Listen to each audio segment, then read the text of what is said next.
أما بعد فأعوذ بالله من الشيطان الرجيم بسم الله الرحمن الرحيم إنا نحن نزلنا الذكر وإنا له لحافظون قال رسول الله صلى الله عليه وسلم أنا خاتم النبيين لا نبي بعدي قال رسول الله صلى الله عليه وسلم خيركم من تعلم القرآن وعلمه صدق الله العظيم وصدق رسوله النبي الكريم ونحن على ذلك لمن الشاهدين والشاكرين والحمد لله رب العالمين يا رب صل وسلم دائما أبدا على حبيبك خير الخلق كلهم هو الحبيب الذي ترجى شفاعته لكل هول من الأهوال مقتهم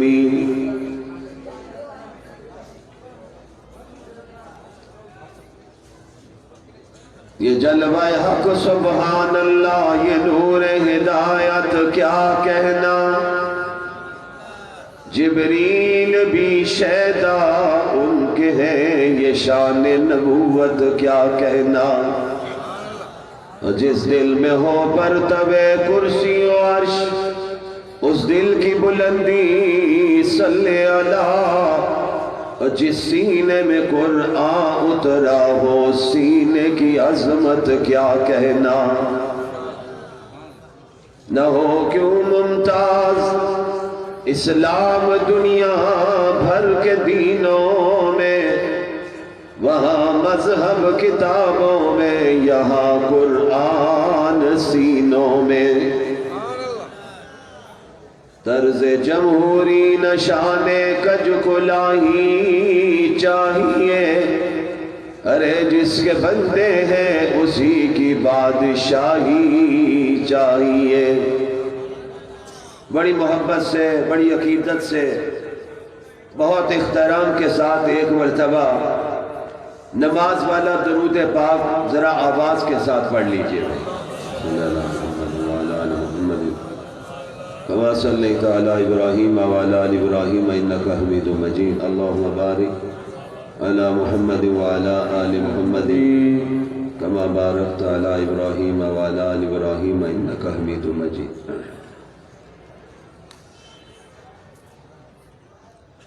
صدر جلسہ علماء کرام، اکابرین ملت، جملہ اساتذہ گرامی، میرے انتہائی محترم بزرگوں، دوستوں، جوان ساتھیوں، آج ہم سب اپنے انتہائی محترم حضرت مولانا امیر خان متقی زید مجدہم کی دعوت پر اس مدرسہ کے سالانہ جلسہ میں جمع ہیں۔ میں اللہ سے دعا کرتا ہوں اللہ ہم سب کی حاضری اپنی بارگاہ میں قبول فرمائے، اللہ اس ادارے کو دن دگنی رات چوگنی ترقی عطا فرمائے، آمین اونچی آواز سے کہہ دیجئے۔ اصل خطاب، اصل بیان ہمارے مخدوم استاد العلماء جمعیت علماء اسلام کے اکابرین میں جن کا شمار ہوتا ہے، میری مراد مخدوم العلماء حضرت مولانا فیض محمد دامت برکاتہم العالیہ، جو سینٹ آف پاکستان کے رکن بھی ہیں، عالم دین بھی ہیں، علماء کے استاد بھی ہیں، وہ بھی تشریف لایا چاہتے ہیں۔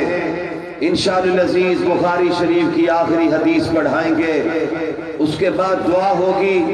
یہ قبولیت کی گھڑیاں ہیں جس میں ہم سب جمع ہیں، آپ بھی نیت کیجئے، میں بھی نیت کروں کہ آقا کے ارشاد کے مطابق اکابرین فرماتے ہیں کہ جہاں پہ قرآن مجید مکمل ہوتا ہے وہاں پہ اللہ سے جو دعا کی جاتی ہے اللہ اس دعا کو قبول کرتے ہیں، اور میرے اکابر کہتے ہیں جہاں پہ احادیث کی کتاب کی تکمیل ہوتی ہے وہاں پر بھی جو دعا کی جاتی ہے اللہ اس دعا کو بھی قبول فرما لیتے ہیں۔ حضرات محترم،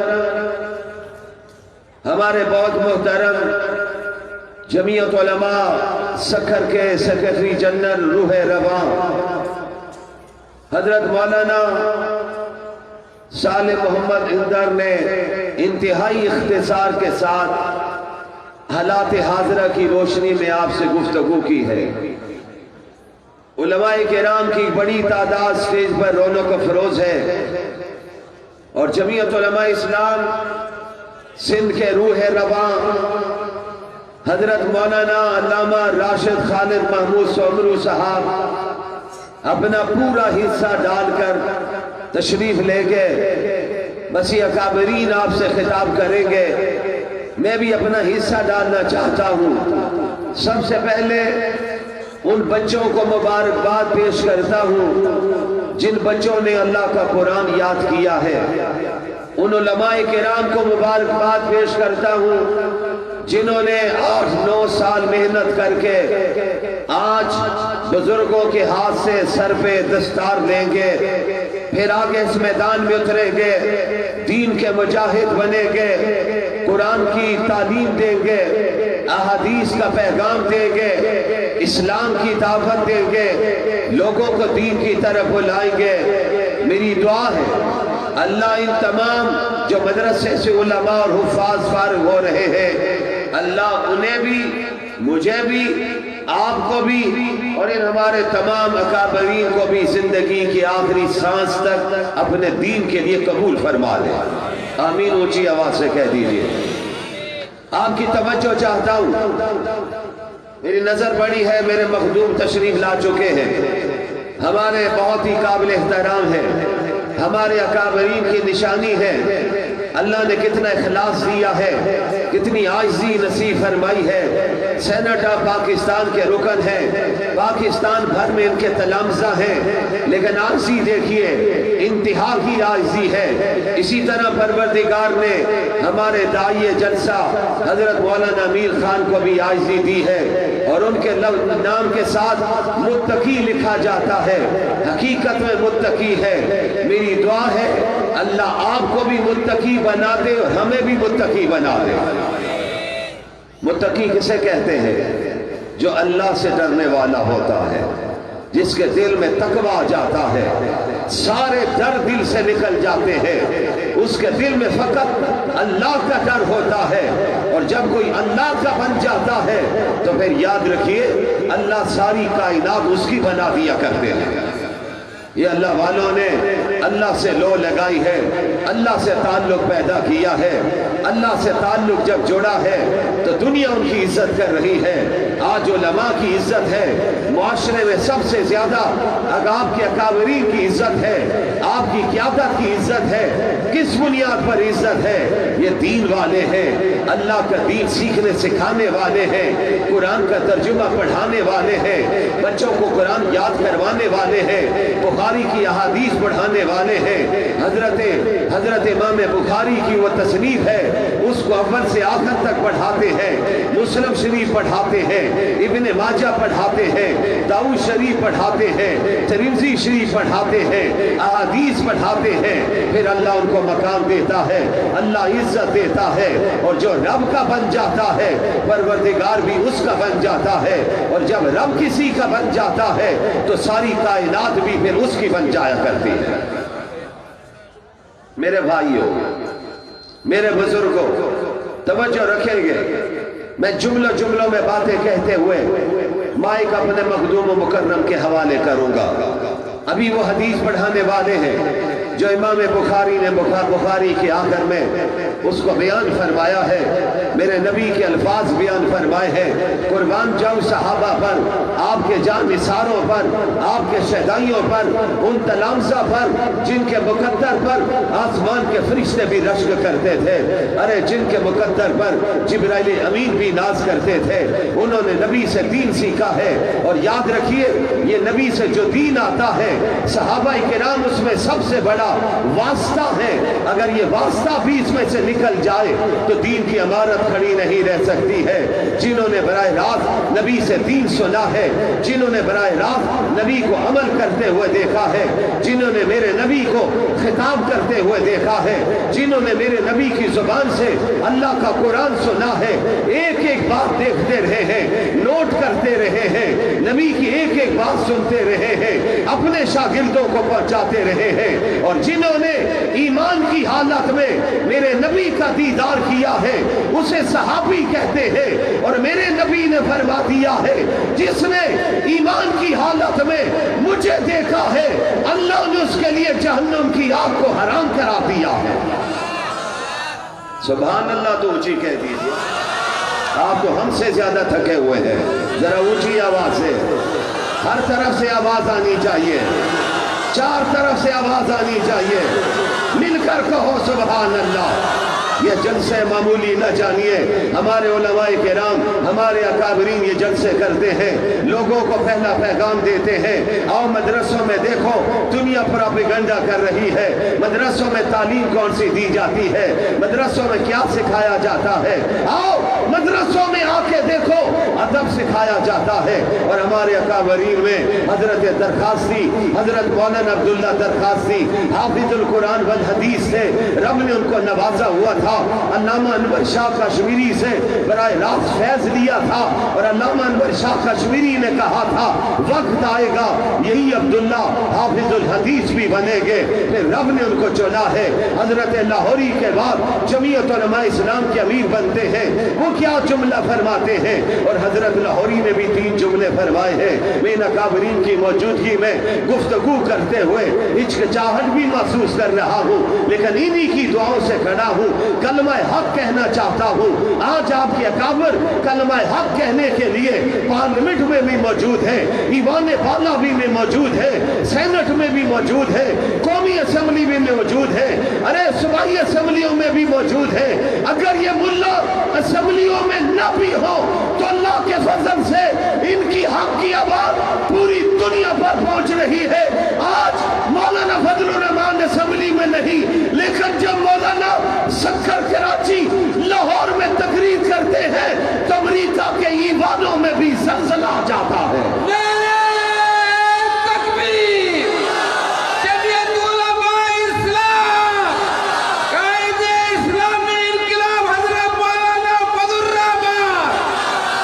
قائد کی آواز میں رب نے وہ گرج رکھی ہے، وہ جرت رکھی ہے، وہ جسارت رکھی ہے۔ یار لوگوں نے کہا تھا مولانا کو اسمبلی سے باہر رکھو پھر سارے معاملات ٹھیک ہو جائیں گے، قربان جاؤں تم نے مولانا کو باہر رکھا ہے۔ ہمارے درویش حضرت مولانا فیض محمد پہنچ گئے، ہمارے مولانا طاؤ الرحمان پہنچ گئے، قائد جمعیت کے صاحبزادے پہنچ گئے، مولانا عبدالواسع پہنچ گئے، شیوخ پہنچ گئے، جنہوں نے جا کے دنیا میں انقلاب برپا کر دیا ہے، اور یہ بتا دیا ہے اگر ایک مولوی بھی اسمبلی میں موجود ہوگا تو دنیا کی کوئی طاقت اس کو کلمہ حق کہنے سے روک نہیں سکتی ہے۔ یہ تو کلمہ حق ہمارے اکابرین نے سکھایا ہے۔ میں موضوع کو آگے بڑھانا چاہتا ہوں، تفصیل میں نہیں جانا چاہتا ہوں، اختصار مد نظر ہے۔ حضرت کی دعاؤں سے چند جملے کہنا چاہتا ہوں۔ امام الاولیاء حضرت مولانا احمد علی لاہوری آئے، رب نے جن کو چنا ہوا تھا انہوں نے شیخ الہند سے فیض حاصل کیا ہے، شیخ الہند کا فیض پہنچا ہے حضرت لاہوری کی طرف۔ حضرت لاہوری لاہور میں آتے ہیں تو ایک شخص ضمانت دینے والا نہیں ملتا ہے، وہ سامراج کے ٹاؤٹ کہتے ہیں مولوی صاحب ایک ضمانتی لے کر آؤ تمہاری ضمانت کر دیتے ہیں۔ پورے لاہور میں ایک ضمانتی نہیں ملا ہے، اور جب لاہور کی تاریخ میں جنازہ اٹھا تھا تو جنازے میں لاکھوں مسلمان شریک ہوئے تھے، لاکھوں مسلمان شریک ہوئے تھے۔ رمضان کا مہینہ تھا، میں نے خود اپنے والد ماجد کی زبان سے سنا، وہ فرماتے تھے کہ خدا کی قسم آسمان سے بارش کے موٹے موٹے قطرے برس رہے تھے۔ جملہ فرمایا یاد لوگو، اس مرد آہن کی موت پر مرید ہی نہیں رو رہے تھے، علماء ہی نہیں رو رہے تھے، حفاظ ہی نہیں رو رہے تھے، قراء ہی نہیں رو رہے تھے، مرید ہی نہیں رو رہے تھے، زندہ دلان لاہور ہی نہیں رو رہے تھے، اللہ کا آسمان بھی رو رہا تھا۔ اور جب دفنا کر آئے، یہ پتہ ہے اللہ نے مقام کیوں دیا؟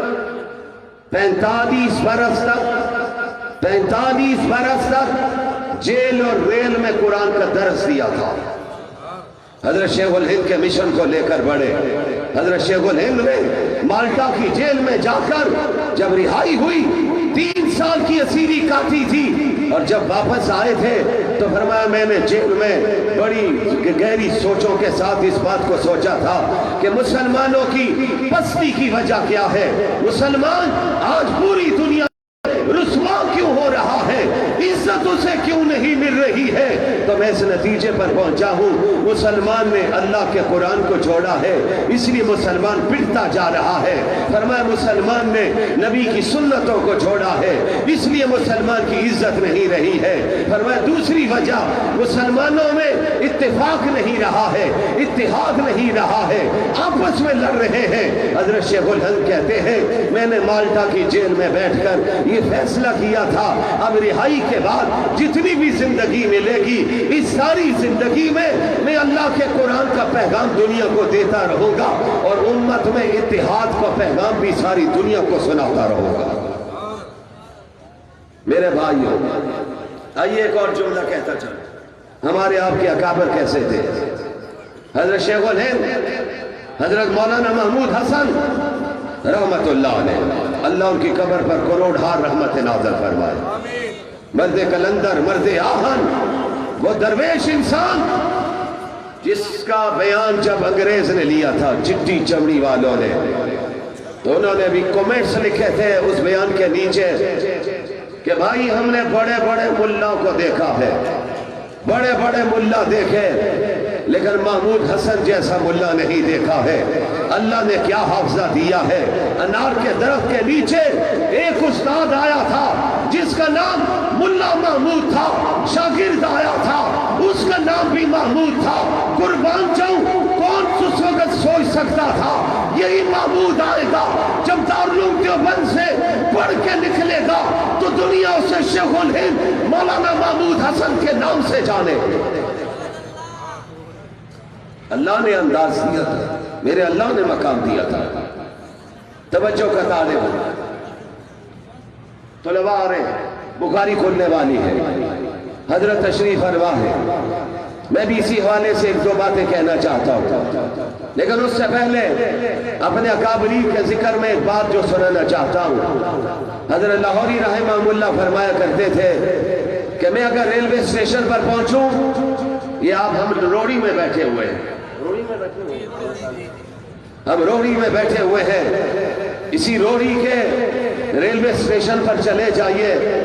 مجھے وہ وقت یاد ہے جب شہید اسلام حضرت مولانا ڈاکٹر خالد محمود سومرو رحمہ اللہ نے، آج وہ ہم میں موجود نہیں ہے، لیکن اللہ کے فضل سے اس شہید اسلام کا نام گونج رہا ہے۔ دنیا سمجھتی تھی شہید اسلام کو راستے میں ہٹائیں گے تو پھر سندھ میں جمعیت کا پرچم نظر نہیں آئے گا، مولوی میدان میں نہیں اترے گا، پھر جمعیت کے نعرے نہیں لگیں گے۔ انہوں نے گولیاں چلا دی، مسجد میں شہید کر دیا۔ دنیا اس بات کی گواہ ہے آج شہید اسلام ہم میں موجود نہیں، لیکن وہ دشمن سمجھتا تھا اب سندھ میں کوئی جمعیت کا نام لینے والا نہیں ہوگا۔ آؤ دیکھو، دین کے دشمنوں دیکھو، جمعیت کے دشمنوں دیکھو، تمہیں سندھ کی ہر گلی میں جمعیت کا پرچم اٹھانے والا نظر آ رہا ہے۔ نعرہ تکبیر، جمعیت علماء اسلام، پرچم نبوی، پرچم نبوی۔ ہمارے مرد مجاہد حاجی عبدالعزیز صاحب باوجود بڑھاپے کے جوانوں کی طرح نعرہ لگا رہے ہیں، انہوں نے بڑے بڑے اکابر کو دیکھا ہے، ان کی صحبت میں بیٹھے ہیں۔ میرے بھائیوں، میرے جوانوں، جب کوئی اخلاص کے ساتھ کام کرتا ہے تو اللہ کی طرف سے غیبی مدد آ جاتی ہے۔ دینی مدارس کے علماء بیٹھے ہوئے ہیں، شیوخ بیٹھے ہوئے ہیں، ان کی موجودگی میں اپنے ان علماء کو جو یہاں سے بخاری پڑھ کے جا رہے ہیں، میدان میں اترنے والے ہیں، انہیں اپنے اکابر کے حوالے سے ایک پیغام دینا چاہتا ہوں۔ وہ پیغام یہ ہے، آپ کے اکابر کامیاب اس لیے ہوئے، انہوں نے اخلاص کی بنیاد پر کام کیا تھا، للہیت کی بنیاد پر کام کیا تھا، تقوی کی بنیاد پر کام کیا تھا، اللہ کی رضا کے لیے کام کیا تھا۔ آج دنیا میں ان کا نام گونج رہا ہے۔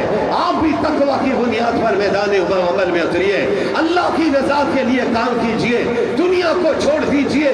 حضرت لاہوری فرمایا کرتے تھے، جتنا دنیا کے پیچھے بھاگو گے دنیا تم سے بھاگے گی، جتنا تم دنیا کو چھوڑ کے رب کی طرف آؤ گے دنیا تمہارے قدموں میں آتی جائے گی۔ دین کے لیے اخلاص چاہیے، للہیت چاہیے، پھر میرا اللہ جرأت بھی دے دیتا ہے، ہمت بھی دے دیتا ہے۔ اس روڑی کے ریلوے اسٹیشن پر میں پہنچا، شہید اسلام زندہ تھے۔ لاڑکانہ میں سالانہ سیرت النبی کانفرنس کا انعقاد ہر سال ہوتا تھا، میں اس میں حاضر ہوا۔ میں نے وہ واحد کانفرنس دیکھی اپنی زندگی میں جو غالباً مغرب یا عشاء کے بعد شروع ہوتی تھی اور فجر کی اذان تک چلتی تھی۔ خطیب نہیں دیکھا میں نے ابھی تک ایسا۔ خطبہ بھی یہاں تشریف فرما ہے، سائیں غلام اللہ بھی تشریف لا چکے، اہلاً و سہلاً۔ میرے بھائیوں، کون سا انداز!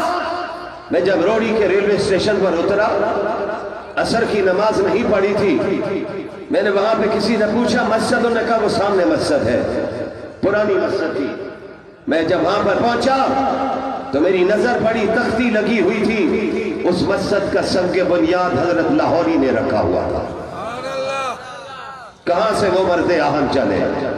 آج سندھ والوں تم خوش نصیب ہو، تمہارے قریب اب روڈ شریف ہے، حال جیوی کی خانقاہ ہے، بھیر شریف کی خانقاہ ہے، سمرانی والے بزرگوں کی خانقاہیں ہیں، بڑی بڑی خانقاہیں ہیں۔ ان خانقاہوں میں اللہ کی صدائیں گونجتی ہے، اللہ کا نام لیا جاتا ہے، آج بھی وہ نام گونج رہا ہے۔ خدا کی قسم، آپ کے ان اکابر نے اس وقت میں کام کیا تھا جب کام کرنا بہت مشکل تھا، لیکن انہوں نے اسباب کو نہیں دیکھا تھا، انہوں نے مسبب الاسباب کو دیکھا تھا۔ جب نیلی چھت والے پہ ان کی نظر تھی، آسمان کی طرف نگاہ اٹھاتے تھے، اللہ کی مدد آ جایا کرتی تھی۔ حضرت لاہوری جب لاہور میں آئے، انہیں گرفتار کر لیا گیا ہے، گرفتار کر کے جیل میں ڈال دیا گیا ہے۔ میرے جوان بڑے غور سے سنیں، میں انہیں کوئی پیغام دینا چاہتا ہوں۔ حضرت لاہوری کو لا کر ان ظالموں نے برف کے بلاکوں پر لٹا دیا تھا، برف کے سلوں پر لٹا دیا تھا، جسم ٹھنڈا ہو گیا تھا۔ انسان چند لمحوں کے لیے برف کو پکڑ نہیں سکتا ہے، اور جب سارے باڈی پر برف کے بلاک لگے ہوں تو پھر دیکھیے انسان تڑپتا کیسے ہوگا۔ حضرت لاہوری کو جب لٹایا گیا ہے، وقت گزرا ہے، آنے والا پوچھتا ہے حضرت مولانا احمد علی لاہوری سے، مولانا صاحب کیا حال ہے، کیا سمجھتے ہو، کیسا محسوس کرتے ہو؟ تو سنو روڑی کے قریب بیٹھنے والوں، آپ کے اس بزرگ نے کیا جواب دیا تھا، مرد کلندر نے کیا جواب دیا تھا، مرد آہن نے کیا جواب دیا تھا، شیخ الہند کے شاگرد نے کیا جواب دیا تھا؟ جواب یہ دیا تھا، او ظالموں، تم نے مجھے برف کی سلوں پہ لٹا کے میرے وجود کو تو ٹھنڈا کر دیا ہے، اللہ کی قسم میرے سینے میں جو ایمان کی چنگاری ہے وہ اور زیادہ گرم ہو گئی ہے۔ نعرہ تکبیر، علماء حق، علماء دیوبند، اکابرین جمعیت علماء اسلام۔ میں اسے کچھ یوں کہوں، اپنے انداز میں کہوں، ان اکابرین کی اجازت سے مولانا سعود افضل صاحب بھی تشریف لا چکے، ماشاءاللہ کابرین تشریف فرما ہے، بہت سے بزرگ بیٹھے ہوئے، ان کے نام لوں تو پھر کافی وقت گزر جائے گا۔ مجھے اپنے مخدوم کا خیال ہے، اس پیرانہ سالی میں بیٹھے ہوئے ہیں، انہوں نے ہی خواتین کے مارچ پر سب سے پہلے گفتگو کا آغاز کیا تھا، پھر وہاں پیغام دیا تھا، جواب دیا تھا کہ یہ پاکستان جو کلمے کے نام پہ بنا ہے، تم اس میں کون سے حقوق مانگنا چاہتے ہو؟ ان خواتین کو خواتین کہنا جرم ہے جنہوں نے سر پہ دوپٹہ نہیں، گلے میں دوپٹہ نہیں، بے پردہ ہو کے نکلی ہے، ان سے کہنا چاہتا ہوں تم جتنا زور لگا لو، امریکہ جتنے ڈالر بہا دے، رب کعبہ کی قسم جب تک پاکستان میں دیوبندی زندہ ہے، جمعیت کا کارکن زندہ ہے، جمعیت کا کارکن انشاءاللہ مولانا فضل الرحمان کی قیادت میں امریکہ کا سیلاب پاکستان میں نہیں آنے دے گا، امریکہ کا نظام نہیں آئے گا، یہاں پہ نظام آئے گا تو انشاءاللہ قرآن کا نظام آئے گا۔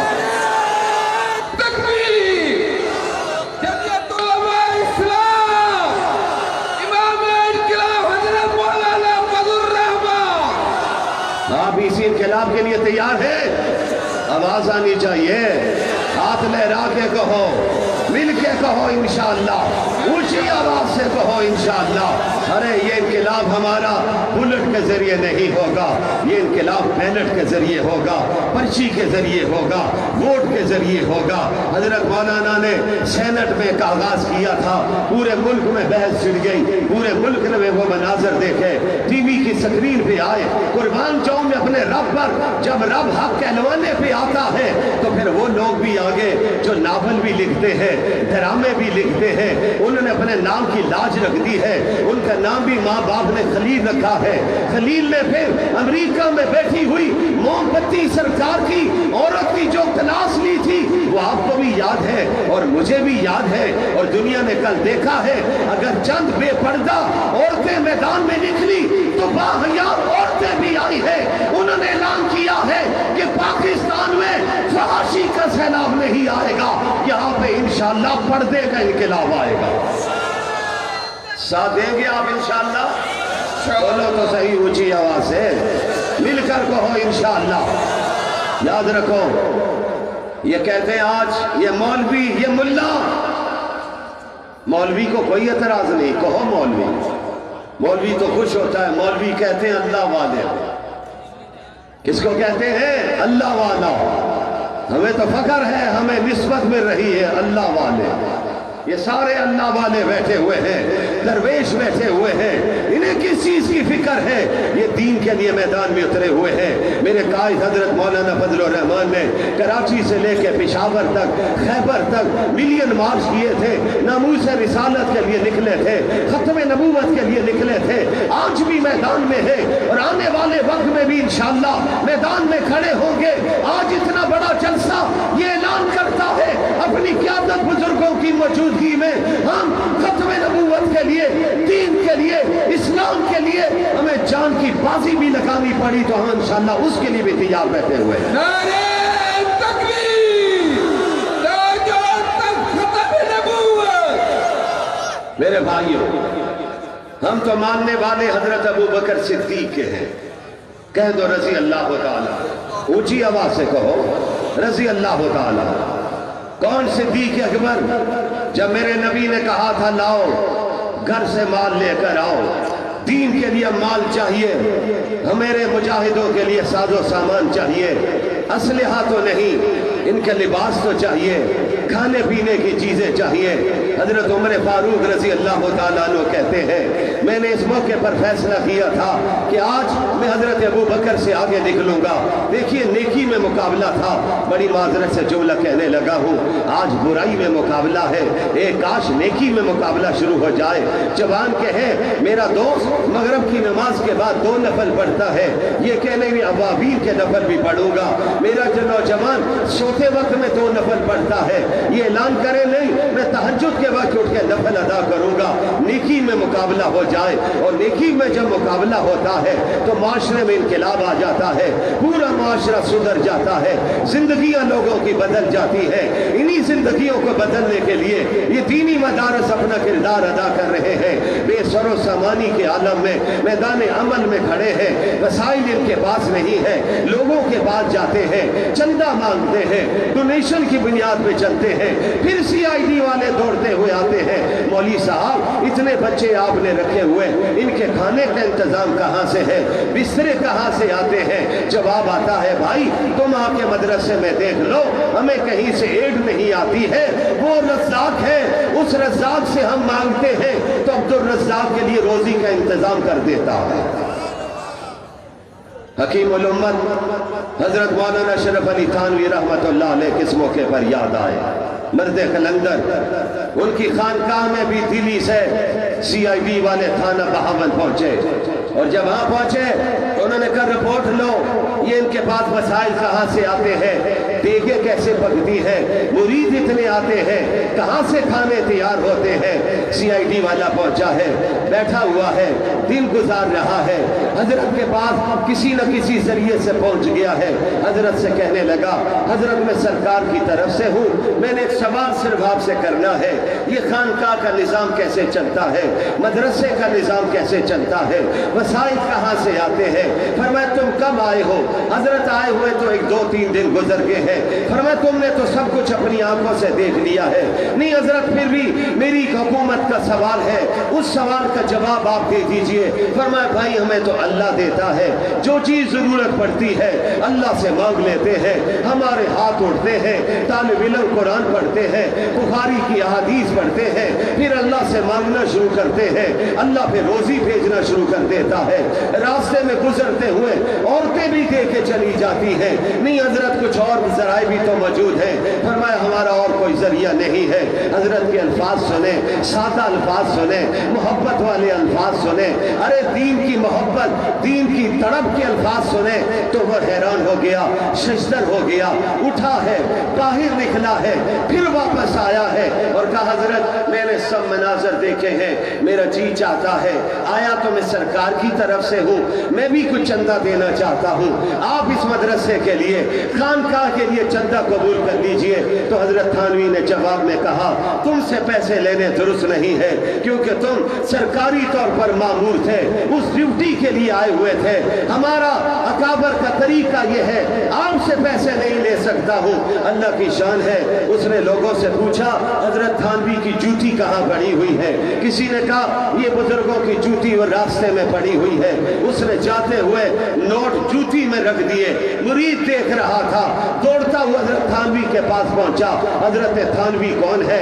ذرا میرے دوستوں، میں اپنے طالب علم علماء سے کہنا چاہتا ہوں، اپنے بھائیوں سے کہنا چاہتا ہوں جنہوں نے قرآن کی تفسیر لکھی ہے، بیان القرآن لکھی ہے، میرے اکابر میں حضرت مولانا فیض محمد صاحب بیٹھے ہوئے ہیں، ان کی موجودگی میں ایک جملہ کہہ رہا ہوں، وہ بیان القرآن بھی ہر کوئی نہیں پڑھ سکتا ہے، اس کے پڑھنے کے لیے بھی علم چاہیے۔ حضرت نے اس انداز میں رب نے ان سے دین کا کام لیا ہے، 1200 سے زیادہ کتابیں لکھی ہیں، سب سے زیادہ شہرت پائی ہے تو بہشتی زیور نے شہرت پائی ہے، پھر نشر و طیب نے شہرت پائی ہے، اس کی بھی وجہ ہے۔ میں چھوڑ رہا ہوں، صرف آپ کے سامنے جو بات کہنا چاہتا ہوں، آج بھی سوال ہوتا ہے، ہمارے مدرسے والوں کے پاس آتے ہیں، مولانا ہمارے بزرگ امیر خان کے پاس بھی آتے ہیں، مولانا سعود افضل کے پاس بھی آتے ہیں، سائیں غلام اللہ کے پاس بھی آتے ہیں، دیگر علماء کے پاس بھی آتے ہیں، یہ حضرات آپ کا مدرسہ کیسے چلتا ہے؟ سب کا ایک ہی جواب ہوتا ہے کہ سب کو روزی دینے والا نیلی چھت والا ہے۔ آپ ہی جانتے ہو، میں بھی جانتا ہوں، ذرا مجھے مل کے بتا دیجیے اس نیلی چھت والے کا نام کیا ہے؟ آواز آنی چاہیے، آواز آنی چاہیے، ابھی بھی آواز نہیں آئی، مل کے کہہ دو، زور لگا کے کہہ دو، ہاتھ لہرا کے کہہ دو، شہادت کی انگلی اٹھا کے کہہ دو۔ اللہ گواہ بن رہا ہے، میرا رب دیکھ رہا ہے، مدرسے میں اندر پروگرام ہو رب اسے بھی دیکھ رہا ہے، باہر پروگرام ہو رب اسے بھی دیکھ رہا ہے، 7 پردوں میں چلے جائیے میرا اللہ وہاں بھی دیکھ رہا ہے، زمین کی 7ویں تہ میں چلے جائیے میرا اللہ وہاں بھی دیکھ رہا ہے۔ اور حدیث کی روح سے زمین کی 7ویں تہ ہو، اس 7ویں تہ میں کالی چٹان ہو اور کالی چٹان پر کالی چیونٹی چڑھ رہی ہو تو سنو جوانوں، بڑے غور سے سنو، تقوی اسی کو کہتے ہیں۔ فرمایا گیا ہے میرا اللہ تو اس کالی چٹان کو بھی دیکھتا ہے، کالی چیونٹی کو بھی دیکھتا ہے، اور اس چیونٹی کے چلنے کی آہٹ کو بھی سنتا ہے۔ میرا پروردگار اتنی طاقتوں کا مالک ہے، اس کی طاقت 2 جملوں میں، اس کی طاقت کا اندازہ کرنا ہو تو اپنے موبائل کی فیس بک پر دوحہ میں ہونے والے دستخط جب ہو رہے تھے اسے دیکھ لیجئے. رب نے کیا بتایا ہے؟ وہ امریکہ جو غرور سے آیا تھا، تکبر سے آیا تھا، لاکھوں لوگ اس نے مار دیے، نتیجہ کیا نکلا؟ طالبان کے سامنے بیٹھا، اس حال میں وہ 3 پیس پہن کے آیا، طالبان پگڑی پہن کے آئے، داڑھی سجا کے آئے، زبان پر اللہ کا نام لے کر آئے، ادھر دستخط ہو رہے تھے، پیچھے طالبان اللہ اکبر کے نعرے لگا رہے تھے. آپ بھی کر لیجئے، بڑائی کا نام آنا چاہیے، کہو اللہ اکبر، مل کر کہو اللہ اکبر، ذرا دل سے کہو اللہ اکبر. ارے اللہ کا نام لیا جاتا ہے، شیطان بھی بھاگ جاتا ہے، کافر بھی بھاگ جاتا ہے، منافق بھی بھاگ جاتا ہے. آپ جب آزادی مارچ لے کے چلے تھے کراچی سے اسلام آباد تک، راستے میں اللہ کے نعرے بلند ہو رہے تھے، بڑائی بیان ہو رہی تھی، ختم نبوت کے نعرے لگ رہے تھے، سیکولر بلوں میں بھاگ رہے تھے. مولانا فضل الرحمان آ رہے ہیں، آنے والا ہے. مولانا چاہتے تو بہت بڑا انقلاب وہاں پر برپا ہو سکتا تھا، قبضہ ہو سکتا تھا، لیکن مولانا نے کہا ہم جذباتی نہیں ہیں، ہم پرامن انداز میں جائیں گے. وہ وقت آنے والا ہے اسمبلیوں میں پگڑی والے، داڑھی والے نظر آئیں گے اور پاکستان کا وزیر اعظم مولانا فضل الرحمان بنیں گے.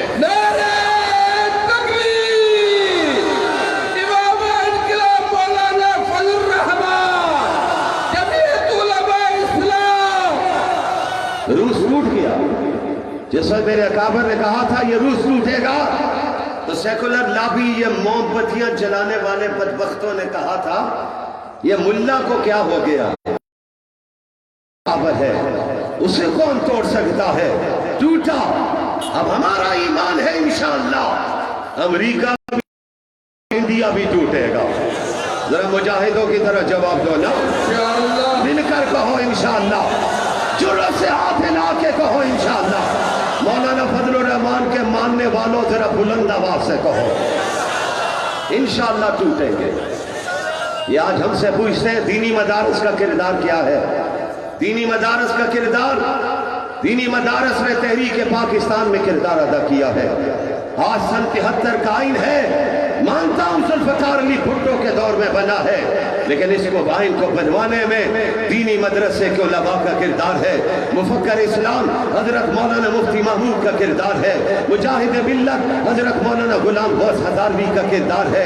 شیخ الحدیث حضرت مولانا عبدالحق کا کردار ہے. یہ دینی مدرسے والے تھے، بوریاں نشین تھے، چٹائی پر بیٹھنے والے تھے، جنہوں نے کردار سر انجام دیا ہے. آج یہ بھی کہا جاتا ہے ملا کا سیاست میں کیا کام ہے. میرے نوجوانوں بڑے غور سے میرا جملہ سننا. یہ جملہ قادیانیوں نے دیا ہے. قادیانیوں کو پتا ہے اگر اسمبلی میں مولانا مفتی محمود نہ ہوتے تو عبدالحفیظ بھی زیادہ مرحوم تو ہمارے سوالوں کے جواب نہیں دے سکتے تھے. اٹارنی جنرل یحییٰ بختیار تو جواب نہیں دے سکتے تھے، ان کا تعلق بھی کوئٹہ کے ساتھ تھا. عبدالحفیظ بھی زیادہ کا تعلق آپ کے سندھ کے ساتھ تھا. انہیں پتا تھا ہم سیکولر لوگوں کو زمین پر گرا دیں گے، لیکن دیوبند کا بیٹا وہاں پر موجود تھا، رب نے اس کو بھیجا تھا. 16 دن کی بحث ہوئی تھی، نتیجہ کیا نکلا تھا؟ پاکستان کی قومی اسمبلی پر ختم نبوت کا پرچم مولانا مفتی محمود نے لہرایا. آج بھی وہ پرچم لہرا رہا ہے اور انشاءاللہ قیامت کے دن تک لہراتا رہے گا.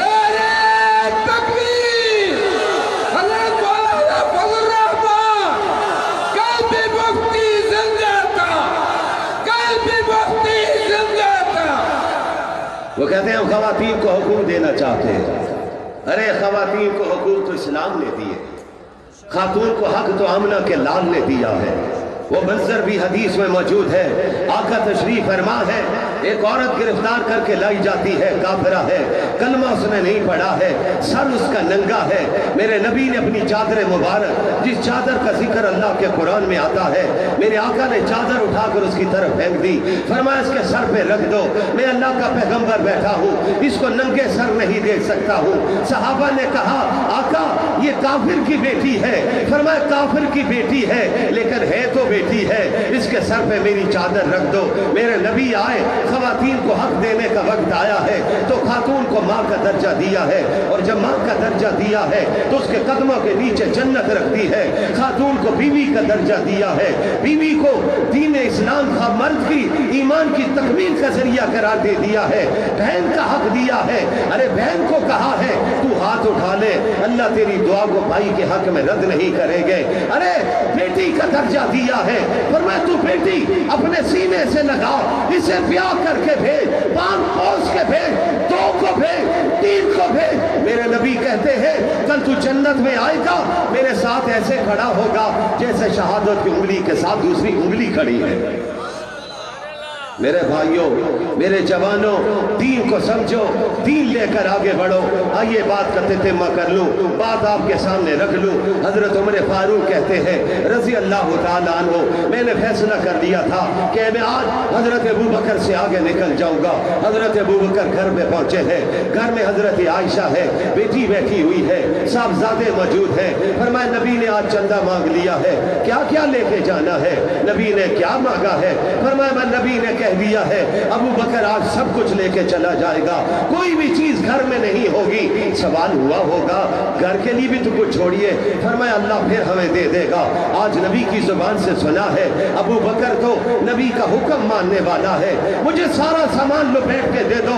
حضرت ابو بکر پہنچے, ان سے پہلے عمر فاروق پہنچے. حضرت عمر جب آئے ہیں, میرے نبی کی نگاہ پڑی ہے, عمر آ رہے ہیں, نبی مسکرا رہے ہیں. نبی نے سوال کر دیا ہے عمر کیا لے کر آئے ہو اور گھر میں کیا چھوڑ کے آئے ہو؟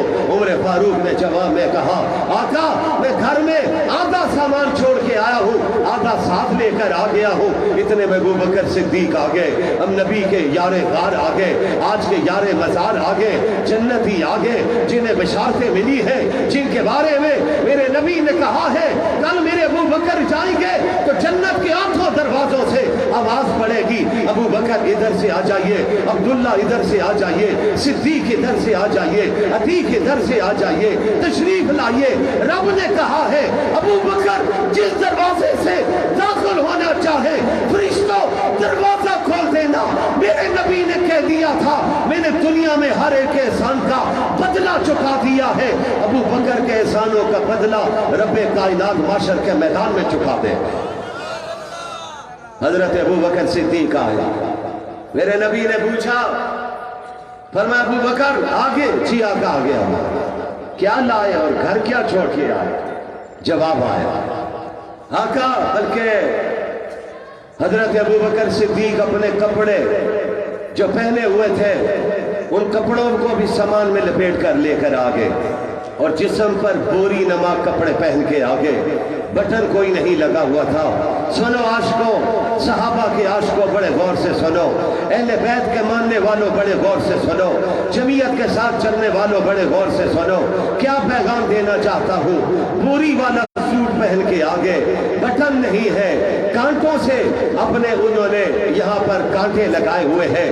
نبی کی بارگاہ میں پہنچے, میرے نبی نے پوچھا ابو بکر کیا لے کر آئے, گھر کیا چھوڑ کے آئے؟ جواب آیا آقا سب کچھ لے کے آ گیا ہوں, گھر میں اللہ اور اس کے محبوب کا نام چھوڑ کے آیا ہوں. کہو مل کے سبحان اللہ, اونچی آواز سے کہو سبحان اللہ. جبرائیل امین بھی آ گئے, اسی اسنا میں آ گئے, آقا کے سامنے آئے. وہ بعض بزرگ کہتے ہیں وہ بھی اسی لباس میں آ گئے, آقا کی نظر پڑی, جبرائیل امین بھی آ گئے. جبرائیل کیسے آ گئے یہ لباس؟ فرمایا آج میں اس لیے آیا ہوں, رب نے کہا ہے میرے محبوب سے کہو سے ایک بات پوچھو, کیا سوال ہے, کیا آپ ہم سے راضی ہیں؟ حضرت ابو بکر کی آنکھوں میں آنسو آ گئے, رونے لگ گئے ہو گئے.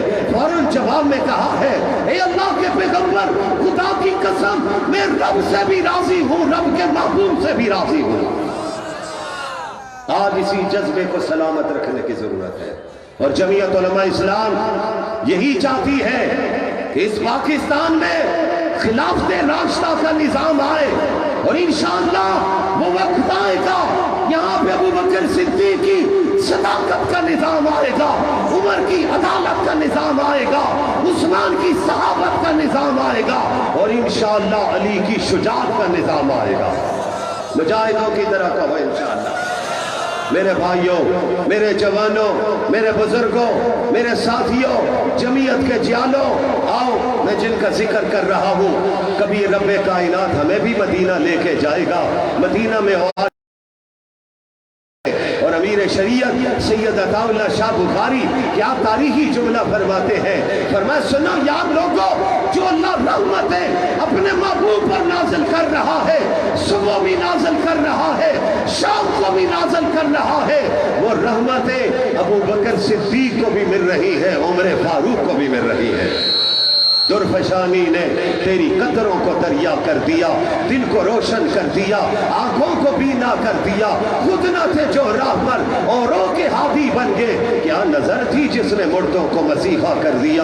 میرے بھائیوں، میں علماء کو پھر مبارکباد دیتا ہوں، ادارہ کے محتمم کو مبارکباد دیتا ہوں۔ میں نے شاید وقت زیادہ لیا ہے لیکن بہرحال سفر کر کے پہنچا ہوں، دین کی باتیں اللہ نے کہلوا دی ہیں، میں بول نہیں رہا تھا، میرا اللہ بلوا رہا تھا۔ ابھی علماء آخری حدیث پڑھیں گے، میں بھی اس پہ کچھ بات کرنا چاہتا تھا لیکن حضرت تشریف فرما ہے، اب آپ کے سامنے علمی نکات آئیں گے۔ سبحان اللہ و بحمدہ، سبحان اللہ العظیم کی تشریح آئے گی، آپ کے سامنے جواہر آئیں گے، موتی آئیں گے۔ ارے یہ علماء غوطہ زنی کرتے ہوئے سمندر کے اندر، علم کے سمندر میں غوطہ زنی کرتے ہیں، موتی لے کر آتے ہیں۔ دنیا کے موتی کی قیمت تو ہوتی ہے، علم کے موتی کی قیمت نہیں ہوتی۔ اللہ اس ادارے کو، تمام دینی اداروں کو قیامت کے دن تک آباد رکھے، اللہ ان کی غیب سے مدد فرمائے۔ وآخر دعوانا ان الحمدللہ رب العالمین۔